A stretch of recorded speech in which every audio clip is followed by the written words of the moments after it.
Louis, what the hell happened? Lions and tigers and bears. Well, we're going to find out more very, very soon. October 19th, Andmar Properties is our title sponsor, and we're going to have a lot of guests. Chilliwack Chooses 2024 BC election night. We start at 7:30, polls close at 8, and we're going to be here for the duration. Oh my. Yeah, I'll bring the popcorn. Each vote is a promise, a step toward a new life.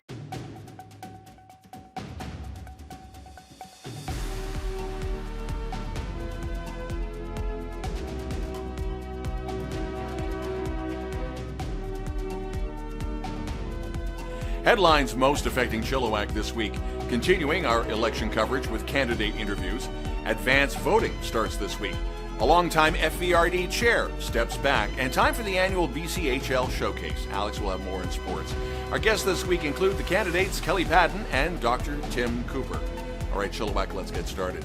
With the provincial election just literally 10 days away, we continue our series of interviewing the candidates. Now, later in the show, current NDP MLA Kelli Paddon for the new riding of Chilliwack-Cultus Lake. And we will also have a conversation with the Green candidate, Dr. Tim Cooper. He'll be running in the new riding of Chilliwack North.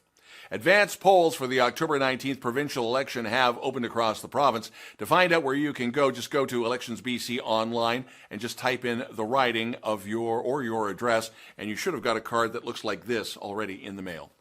Every politician has a best before date. That was Jason Lum to chillTV around 2019. This was during an interview. While Lum is not totally riding off into the political sunset, he will step away as chair of the FVRD, the Fraser Valley Regional District. Lum has served 8 one-year terms, something that's almost unthinkable in this day and age of political landscape. But Lum will remain as a city councillor for the city of Chilliwack. Lum is also a dad of a toddler, and the parental pull is rather obvious. 4 years ago, he did take a run at provincial politics as an independent, and losing to Chilliwack-Kent's current MLA, Kelli Paddon. Now, for the record, they do remain on good terms. Lum said in the September 26th meeting of the FVRD, it's simply time to step down and let someone else take the reins. The board will be electing a new chair in November.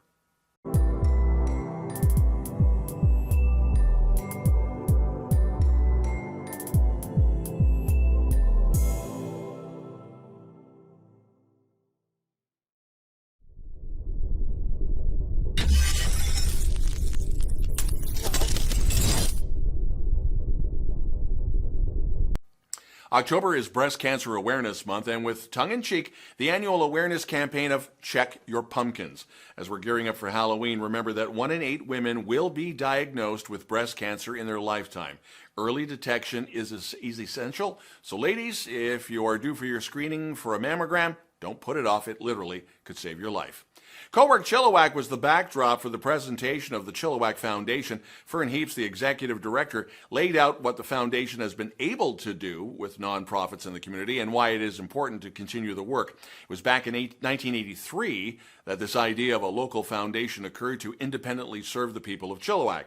Members of local charitable organizations, often looking for financial assistance, felt it would be benefiting the entire community. So financial advisors, estate counselors, solicitors, notaries, like yourself, and also wanted to help their clients leave bequests in their wills that would benefit the community. So the assets for the Chilliwack Foundation have grown from the initial donated seed money, which was something like $20,000. It's now a portfolio of a market value of $11 million. So they're doing okay.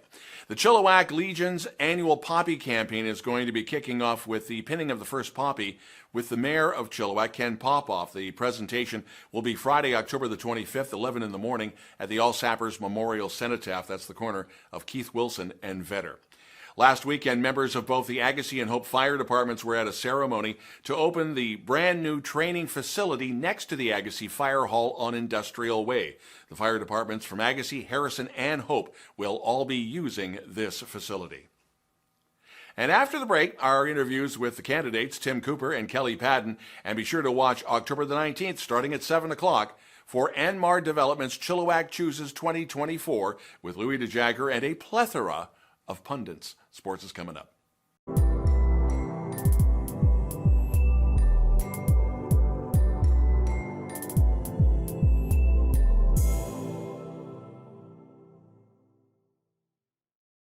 chillTV's News of the Week continues as we continue our series of talking with the candidates as we're heading towards the October 19th provincial election. Do I say current MLA or is it candidate Kelli Paddon? Because this is that weird time of the year. The writ's been dropped. We're waiting. Can I say candidate? It is Kelli Paddon, BCNDP candidate. For Chilliwack-Cultus Lake. We're a couple of weeks into the campaign now. We're about a week and a half away from the actual election date.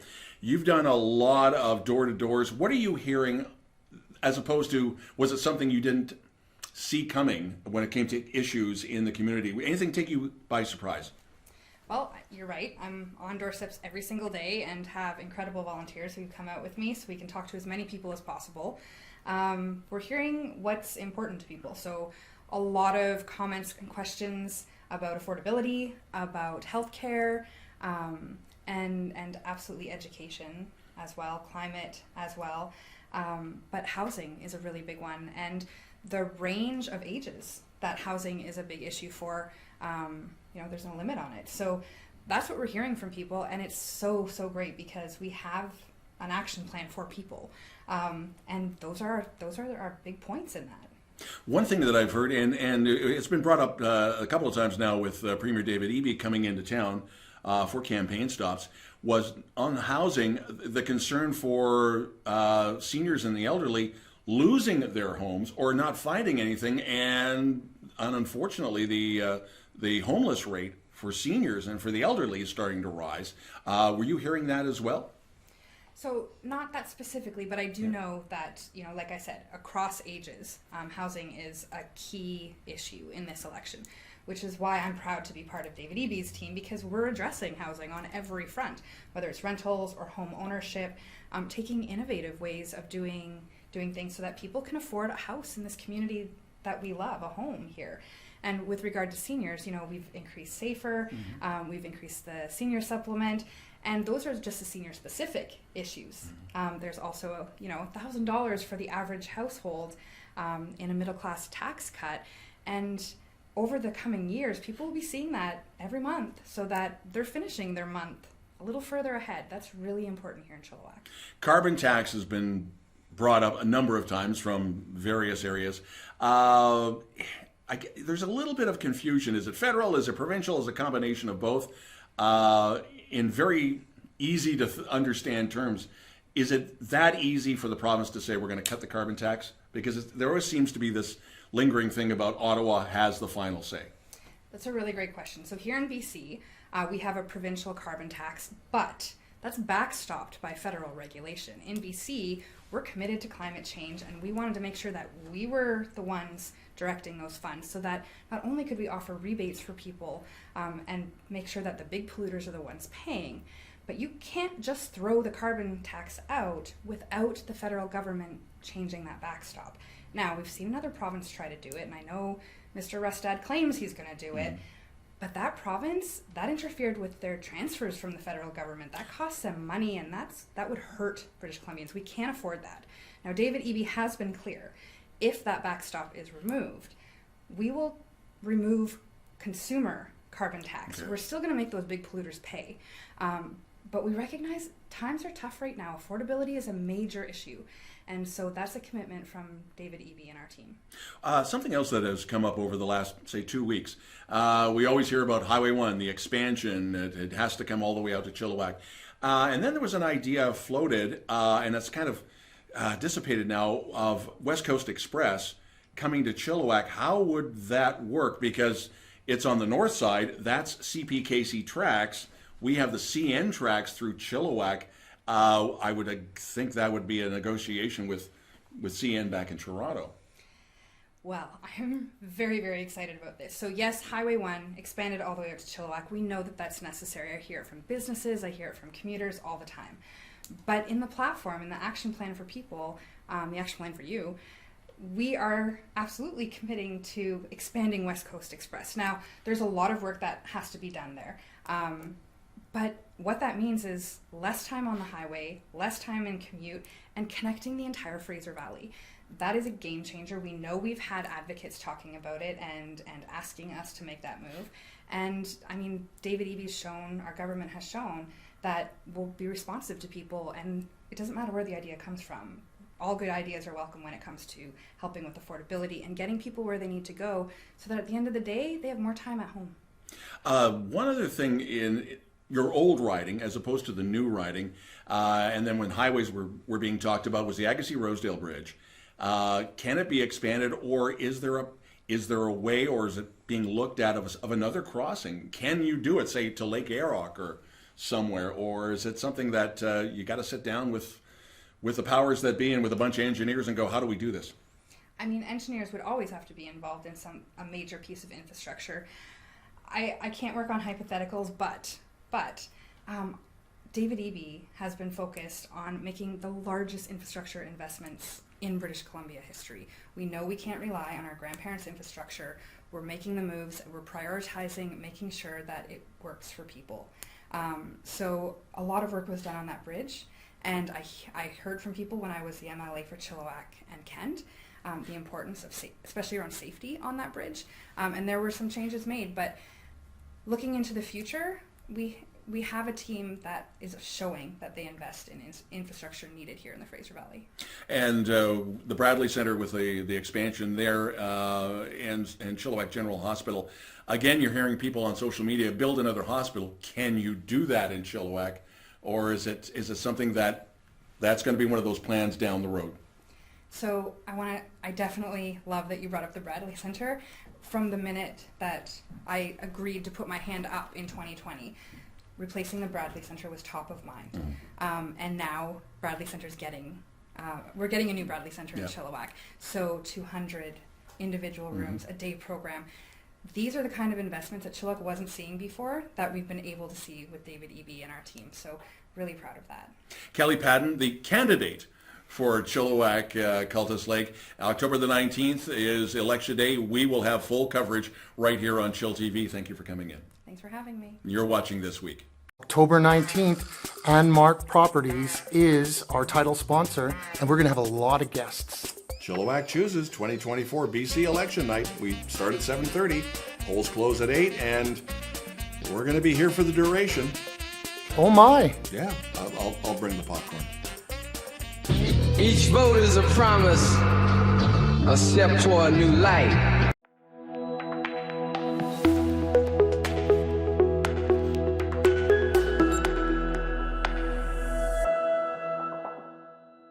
ChillTV continues with our conversation with the various candidates for the October 19th provincial election. And of course, ChillTV will have extensive coverage starting on Saturday night, October the 19th.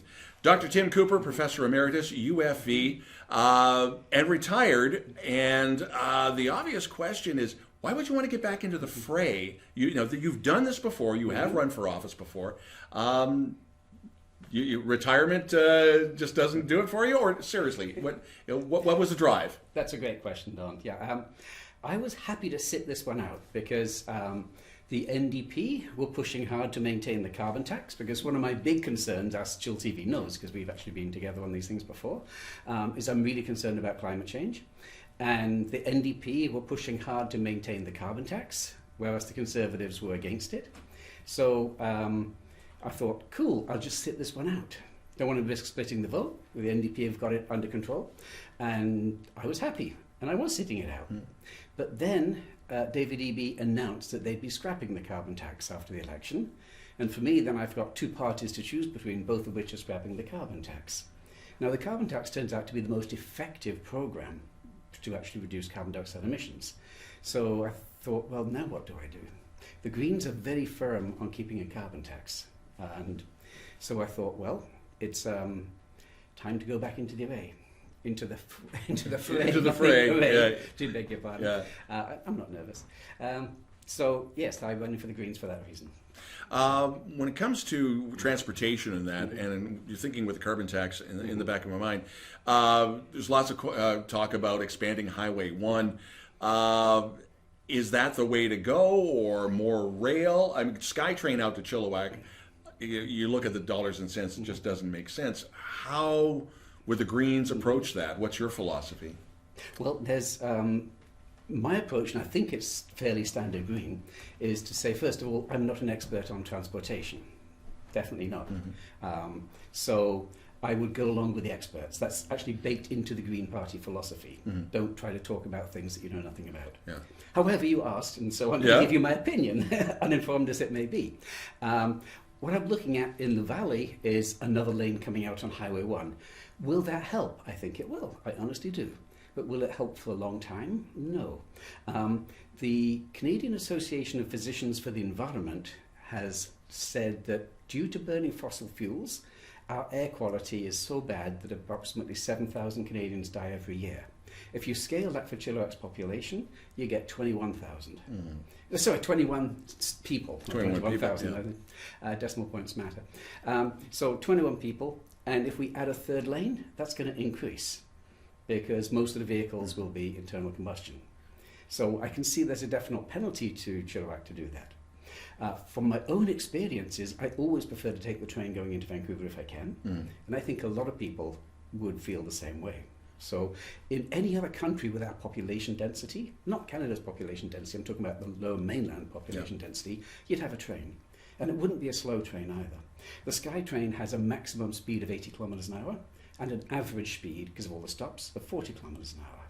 So it would take forever to get in from Chilliwack to Vancouver, even if it wasn't ferociously expensive. But running some fast rail lines down, there's a new group really proposing this in a big, serious way, I think would be the best way to go. But I'm not the expert. Because there has been talk of some type of West Coast Express to Chilliwack. Now on the north side, the West Coast Express uses CPKC tracks. Hypothetically, if there was something in Chilliwack, that would be CN. Would there be a concern of negotiating with CN Rail to get that, or is that a major obstacle? And it may not be possible for CN to actually accommodate something like a West Coast Express coming this way. They may not have room. Those rail lines are very heavily used. Yeah. But if we have money to build a third lane, then it would seem to me we've got money to build a railway. The railway takes up about the same width as a lane does. With the old BCE, there's pieces of it still there. Would that be viable to actually piecemeal something together for a south of Fraser West Coast Express, or is that something that you would have to really sit down and try and do the nuts and bolts on? Well, I think it would be good, but the main problem was that it wanders all over the place. Has some fairly sharp curves, and so it's very hard to go very quickly. So again, you're down to a slow train service, which it actually might be faster to take an express bus down the highway outside of rush hour to do that. So it really, I think, needs a dedicated line. One thing that I've heard over decades when it comes to, since the Green Party even started, was as noble as you hear about the Green initiatives, can the Green Party balance the checkbook of the province of British Columbia? And there's a lot of variables that go into that. Too many variables for me. I would say I can talk about my personal philosophy, which is the Green Party. I often see as the children's party. We're trying to get the world good for them. And if we run up debt, we're not going to pay it off. The kids will have to. And so we're just making life worse for them. So my personal philosophy is trim government programs if you have to. And that's painful and really difficult and really controversial. But balancing the budget is a top priority for me, and from what I can see of the Green platform, the Greens as well, other Greens. Something that, and you've seen it over the years, just being here, is the opioid crisis exploding everywhere. How does the Green Party address that? Well, this was actually in the leaders' debate last night. Yeah. And Sonia said it very well. David Eby did not listen to Dr. Bonney. Dr. Bonney says... Dr. Bonnie Henry, by the way. Oh, yeah. Thank you. Said that, well, our expertise says that are addicts out there. Some of them we can convert easily, others you just can't. And for those, you have to engage in harm reduction. Harm reduction in this context means they're not going to stop taking drugs. They either take street drugs, which may or may not kill them, or wound them horribly, and then they're costing the healthcare system a fortune to look after in hospital, or we give them clean drugs. That's harm reduction. And I support the position that Dr. Henry put forward. So, Dr. Henry. Yeah. Dr. Tim Cooper, Green candidate, Chilliwack North, thank you for coming in. My pleasure. And Chill TV will have extensive coverage on election night, October the 19th. You're watching This Week.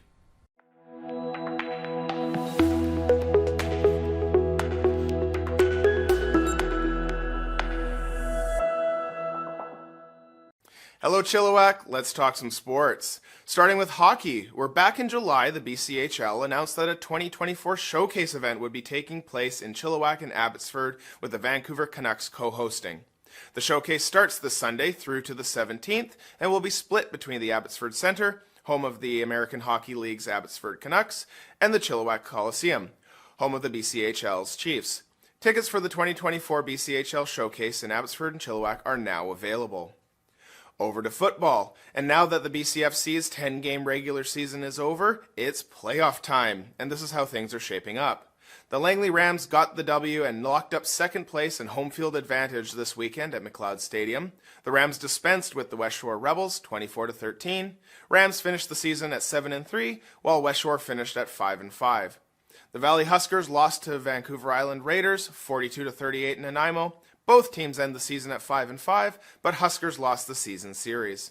The Huskers now head to Kelowna for round 1 of the playoffs against the Okanagan Sun, and West Shore travels to Langley. And in soccer with the UFV women's squad, Emerson Toop scored in the 4th minute, but a pair of UBC Okanagan Heat goals gave them the full 3 points last Sunday at Rotary Stadium in Abbotsford. The Cascades fall to 2-5-1 with the result, while UBCO moves to 4-4-1 on the season. Next up for the women's, Cascades are back in action with a home-and-home set against the Trinity Western Spartans next Friday and Saturday. Friday also happens to be the Cascades' annual Hall of Fame induction night, with kickoff set for 5:30 p.m. at Rotary Stadium.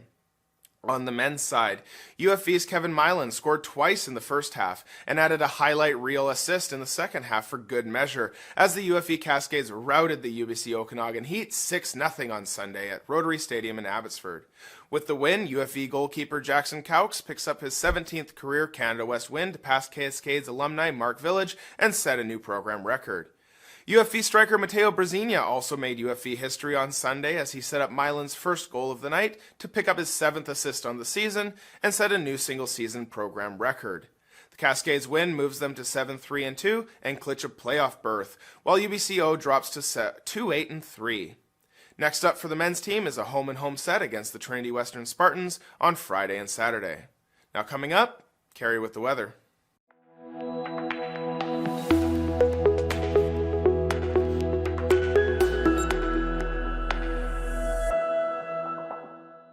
Our weather for this Thanksgiving weekend is going to be gorgeous. Temperatures on Saturday are going to get up to 22 degrees. Sunday and Monday, 21, so lots of sunshine.